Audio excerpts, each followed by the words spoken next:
constantly learning. It's constant elevation. Man, it's all a trip, though. It's all a trip because when you talk to the good Rev,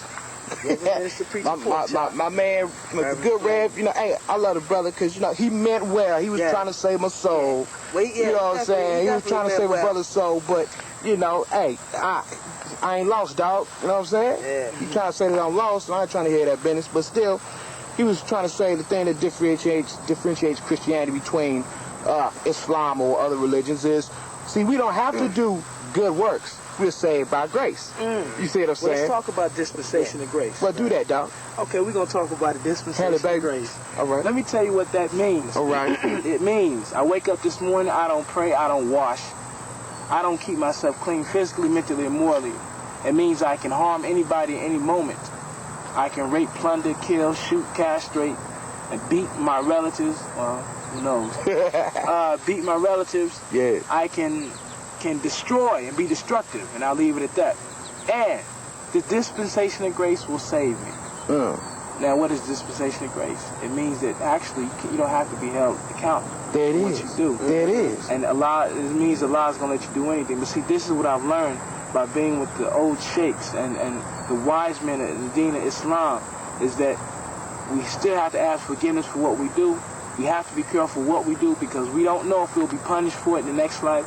Allah's mercy may extend to where he may not punish us for some things, but some things he will. In this life, it's best to have that punishment. In the next life, it'll be worse.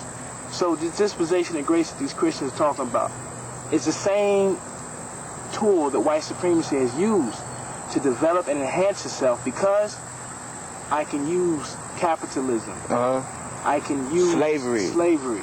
I can always use the context of the Biblios, the Bible, to make it to rationalize it. Yes, rationalize it because of what? The dispensation of grace.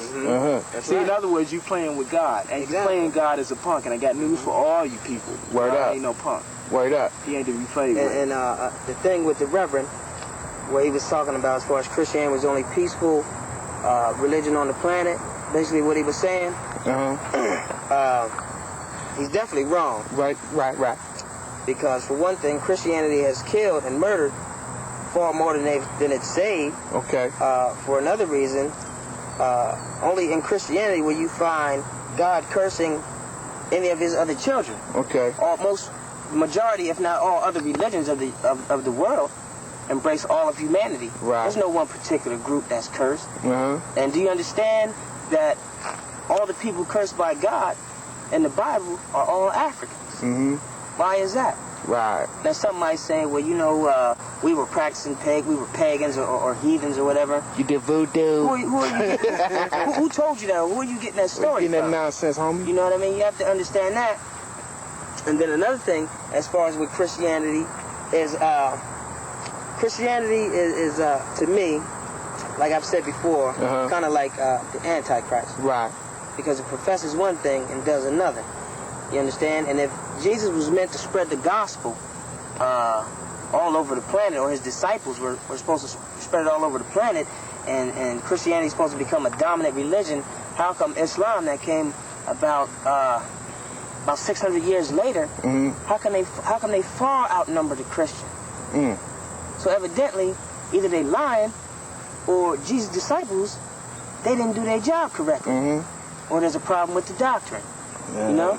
And personally, I got a problem with the doctrine, you know, but I respect everyone that if that's what you want to practice, you know, that's your business. But don't force it upon me and bring it upon me. Don't be trying to tell me I'm full of demons. Because my means of worship gives me peace. And the peace that I have is my only concern. You understand? And if I'm cool with what I got, don't pass it off on me. Check yourself. You know, let me do my thing. And one thing that the brother did say is that he talked about the issue of forbearance, recruitment, telling people that they're wrong. Right. I think a lot of times we, like I said before, the righteous people have a problem that they always want to tell somebody else what they are. Right. We have to be constant in looking at ourselves and making sure that our character is in check. And none of us are correct. Right. As human beings, you know. I'm gonna tell you a story that I read in a hadith book. Said that Prophet Muhammad had a friend.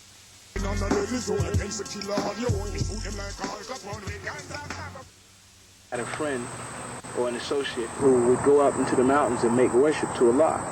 5 daily prayers, dhikr of Allah, things like this. He'd go in the mountains.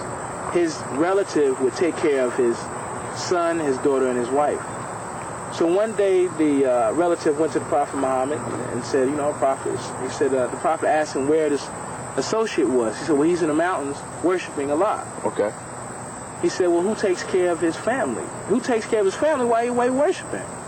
And the brother's brother tells him, well, I do. He said, you're better than the man who goes up into the mountains. And a lot of times we hear these hadiths and we don't take them into context or take them into our heart.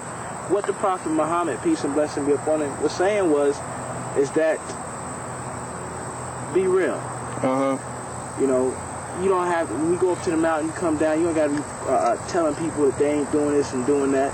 Have some sense. You know what I'm saying? Have some sense. We know we human beings, we're subject to earth. Right. You know, heaven and hell are so close to some of us, we don't really know it. It's about an arm's length away in paradise, and maybe an arm's length away may be the punishment.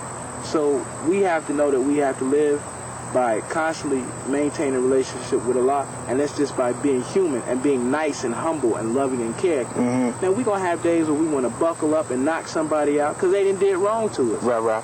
And you may be right doing it, but the thing is we have to make sure that as human beings we treat everyone with respect. Now, what the brother was talking about is the Africans. You know, we shouldn't let anyone railroad us into one situation, especially with Judeo-Christianity here in the stateside and here worldwide. It is nothing more than another form of white supremacy. Right. And it's purest form. And on top of that, you know, those real Christians that the Quran talks about, you know, it says they're different, you know, because they ain't trying to force you. They're not screaming at you. When you see them, they're doing the right thing. But what I want to talk about especially, because, you know, this grace business, it's wild. You mean to tell me, check it out, okay? Let's say I'm a cat. I'm not down with the church, right? But, you know, I'm down for people, you know what I mean? Now, I like people. You know, I just want to do my thing. I want to take care of mine, and if I can't take care of other people, I want to go through life, you know, trying to do the right thing, you know what I mean? And so, I die, I guess I'm going to hell. But let's say you got this cat, right? He robs, steals, rapes, beats. He's off the hook all through his, you know, maybe you know, he let it be 50 years, right? But this cat on his deathbed, a preacher comes to him and say, hey, you about to die, bro. And so boy get cold feet, be like, oh, Lord, I'm about to die, you know what I'm saying? And so he said, accept Christ, you're going to be all right, you're going to heaven. And your slate's clean. And your slate's clean. So now, I'm going to hell, right? Because I wasn't down with the program. I wasn't down for your theology, right? But this cat, he done did all this heinousness, and just in a minute, he can go ahead and go to heaven. You know what I'm saying? So, what kind of shit is that? I'm keeping it real with you. You know what I'm saying? You know, and let me tell you about the dispensation of grace. That is what it is. But we also we all know that this is wrong. This is not right. This is not the way it is. But see, the thing is, in order to promote, we'll say white supremacy. You have to have something that is not Sarge, I'm trying to think of the word. It soothes the mind of the invader. So that he does not have to have common courtesy and humane respect for the one he's invading or enslaving. And this is it. So when we come down to the basis of those who've been enslaved, then we try to use it. Come on, I mean, even the Holy Quran says, you know, it says something more or less the fact that you don't really know who the friend of Allah is. You know, whether they're Christian, Sabian, or whatever else. We don't know. We don't know. And that's the thing. That's why we treat everyone with respect. Because only Allah makes Muslims. Mike don't make Muslims. Sion don't make Muslims. Nobody at the mosque here between here and Xenia or Cincinnati or in Columbus, all of them, they don't make Muslims. You know, whatever it is you're wearing, your Islamic clothes or your African clothes, or that don't make you Muslim. Abroad, you know, hey, Allah makes Muslims. He changed the mind, body, and soul of man. And this is what we as Muslims have to figure out. But this is humankind has to figure this out. Preacher said that only Jesus can do that, baby. Well, see, that's the problem. He said Islam ain't nothing. He's like, y'all busters, man. Only Jesus is the man. Let me tell you all y'all just spinning y'all wheels, you Muslims. I'm going to show you a picture of how earlier Christians prayed. Word up. Okay. Oh, I know. What they do is, I know that. say, but let me fell on their face, baby. They fall on their face. Yeah. Old Testament, baby. Can I put something in that? Can I say something in that? Interject, baby. Check your New Testament when Jesus was in the Garden of Gethsemane. Right. When the soldiers was coming after him. Uh-huh. You know what I mean? When he was praying, what'd he do? Did they say he fell on his knees? He fell on his face. Fell on his face. He prostrated himself. That's a common way to pray. Ooh. You can look at the Tibetans and how do they pray? Similar fashion. They go down on their knees and then they come down. But, you know, they do some motion like this and then they come up. But, you know, it's still basically the same simulation. You got to fall on your face. Yeah, exactly. And it says it in the Bible. You know what I mean? See, somebody's lying. Somebody's lying. Because that's idolatry. Well, you ain't looking up to God. Pagan. You know what I mean? You bowing down and showing respect. You understand? You know, but we the heathens. And matter of fact, cause one more thing as far as Christianity concerned, what did I want to say about that? Oh, you going all day, baby. You know what I'm saying? Let me see. I'm just tripping off this grace, man. I kind of lost it. Hey, yeah, you know, that's the trip. How you know you can do all your no accountability. And he'd be like, all right, I think I'm going to die now. You know what I mean? Or I'm sick, you know, and I got a terminal illness, so slate clean. I might as well get my slate wiped off. You know what I mean? But the righteous person, you know what I mean, who shows all the attributes of Isa or Yeshua or Jesus. Might be an American Indian, might be an African. You know what I'm saying? Chinese. The one that shows all the attributes of him, showing love for his brother and all that. He's the one that's going to go to hell. And you say that your God is just? Give me a damn break, dog.